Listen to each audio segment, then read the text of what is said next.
89 on up, homies, the show where you gon' get Cali history. It's told with respect and dignity. Spoken by jihad so vividly. He's taking over the industry, giving y'all some download imagery. Damn you, if you ain't hitting them likes, come on, subscribe. Check out the channel and I bet it will make you decide to tune in every chance you get. It's lit, and some of y'all can learn a bit from this gangster shit.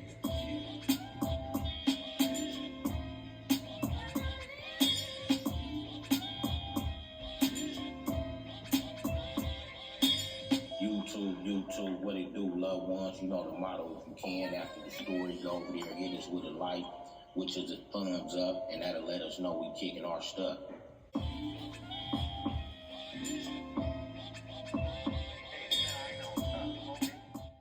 I want to thank the homeboy G. Lee Deuce for the intro from the legendary Mental historical hip-hop album, Banging on Wax. You can reach him on Instagram at Solid From Day One. Welcome to 89 on up. Today we on the edge with BJ APB, and we're gonna be sending some historical content like usual. BJ, the floor is yours, OG. All the time. Thank y'all for checking in, and peace and blessings to everybody out there. And if you lost a loved one over the weekend, we send our condolences, you know.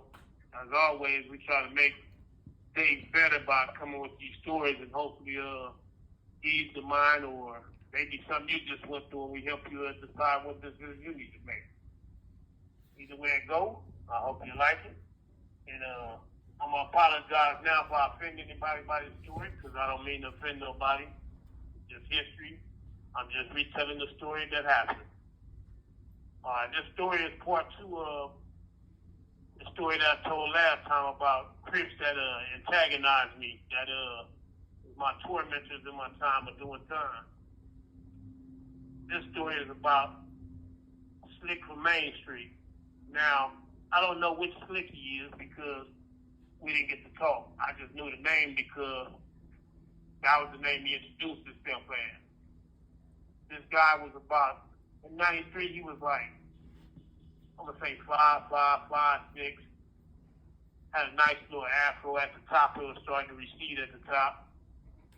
So he used to keep a hat on. He used to keep it like in a shag, like dark-skinned. Anyway, the story happened like this. In 93, I believe it was July, we had caught the bus to Wayside. They had given several people county lids and stuff, so I was one of those ones that got a county lid for a gun case. They sent me to Wayside to the rest. As we pull up to the rest, the bus pulls up into like to a gymnasium. When it pulls up at the gymnasium door, the first thing the police asked everybody on the bus was there any blood on the bus. Now I know for a fact on that bus there was 3 of us. It was me, a dude from 9 Deuce Bishop. I'm not gonna say his name because I don't dirty people's names up. With him, and there was another guy. The other guy I don't remember where it's from. But anyway, we pulled up and the police asked was there any blood on the bus. I told him yes, I was the blood. So they said, can you live here? If not, we're going to send you back on the next bus going back to the county jail. I told them I could program anywhere. So they kicked us off the bus. As we entered into the waiting area inside the gym, they had the gym set up like R&R. They, set it up. They had little booths where you get undressed in front of, so the ladies couldn't see you get butt naked and stuff like that. And anyway, after we got dressed into the Wayside clothing, they had us go sit on the bench with our bedrolls and wait to be housed. And we was waiting to be housed. A crip by the name of Peanut from Harlem came and introduced himself. After he introduced himself, he told us that it might be a problem and it may not be a problem going out to the yard because some Crips didn't want to program with us. So we took heed to it. The moment they called us to send us to our dorm living, they called our names and they told me I was going to dorm 2. And they told the other 2 dudes they was going to another dorm. we walked outside, there was a chain of Crips on both sides, like the Soul Train line, standing on both sides of the gate. As we walked to the gate. So as I came to the gate, everybody followed me into the dorm. I went to dorm 2. So as soon as I went into dorm 2, TV went off and everything, and all the Crips started coming back there to see who I was. When I stood up, I noticed 2 Crips off top, Knuckles from PBG and 2 Crazy from Front Street. Now, 2 Crazy was my boy from YA, and Knuckles, he was my boy through coming through the neighborhood. He had a nephew that's the blood, and his nephew was the one that introduced us to Knuckles. So that's how I knew Knuckles. But anyway, they surrounded my bed area. When they surrounded my bed area, I played like I had a knife while sticking my hand in my pocket, but which I didn't. I had a pencil. But I grabbed a pencil, and I had a sock tied around it to make it look like it was a knife, make it a little thicker. So when they saw that, nobody attacked me. But this dude, Lurch, from 89 East Coast, you would know why they call him Lurch, because he is tall. He's about 6'9", 7 foot. He's a big old joker. But him and this guy, Slick, was the ones did the most talking. Now, for the record, I never in my life got into it with Main Street or had problems with Main Street. Main Street's always been cool as far as I've been knowing. You know, we've been going over there buying weed for years. They never had a problem out of it. So for Slick to jump up and be on the side of the East Coast to go against me for no reason, just because I was blood, I kind of was baffled. But I understood, you know, Crip is Crip, blood is blood. So as me and Lurch talking, Lurch tell me that either I can roll it up, or after they do count, they're gonna whoop me up off the yard. So I told him, you know, after count, y'all gonna have to do what y'all gotta do, because I'm not just gonna voluntarily roll up from nowhere. So after I said that, he showed me a piece of water hose. He had a piece of water hose he used to carry around. And he said he was gonna whoop me with the water hose, and they left. So as they left, I find out that the homie Ed from Luna Spark was in the dorm. He come back there, introduced himself, and let me know he gonna be with me.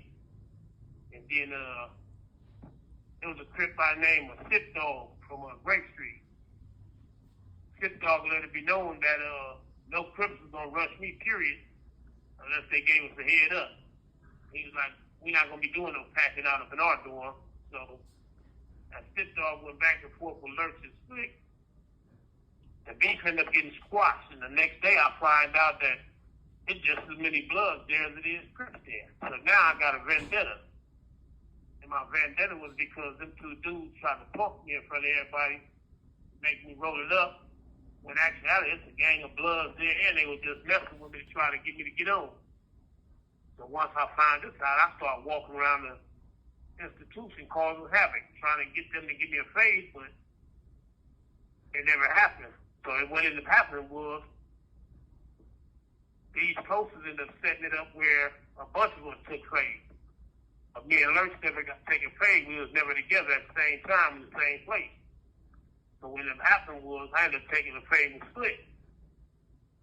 Well, me and Slick didn't really get down too long because we threw like a couple of punches, and it was over with. He backed up, I backed up, and we decided we was gonna rush each other again, but they stopped us because the police was coming. So after the police left, me and Slick never did get down again or get to it again. But the point was understood that neither one of us was going for the BS, you know? And from that point on, I never had no more problems out of Slick. So from that point on, Slick, I respected him. I had to. And the reason I had to respect him because even though we got out, he still had that mouth and he kept being him.